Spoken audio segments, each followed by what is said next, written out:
I spend a lot of time in airports waiting, and I like doodling. And the blend if command is a great little tool for doodling. So I decided I was sort of lonely and wanted to go home.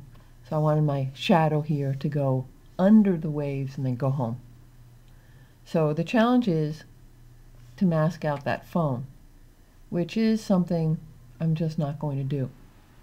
What I'm going to do is, because the tonal differences, take advantage of the blend if.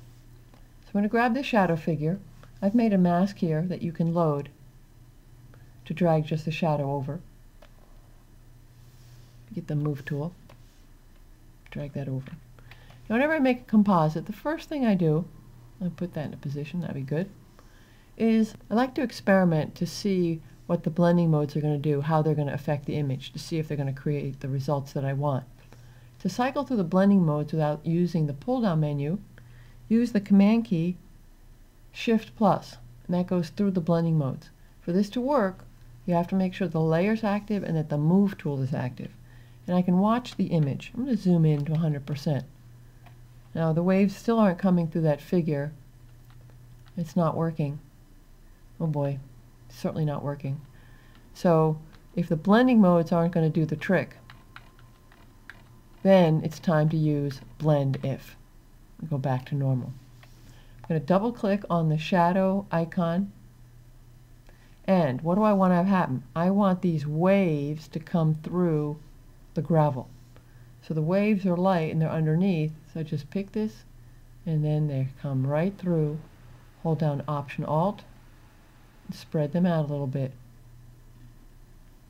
And you can see exactly what's happening, that all those waves are showing up.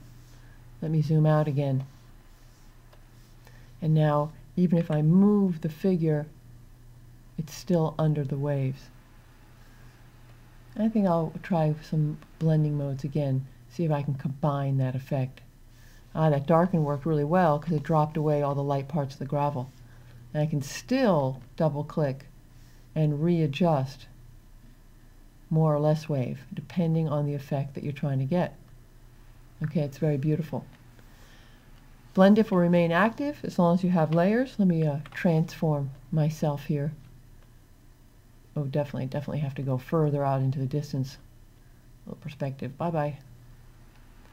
And now there's the world's tallest shadow going underneath the waves. So use the blend if to experiment and play and try out new ideas. And then all of a sudden, you might actually get an idea that you want to explore further and try out new things. It's really a lot of fun.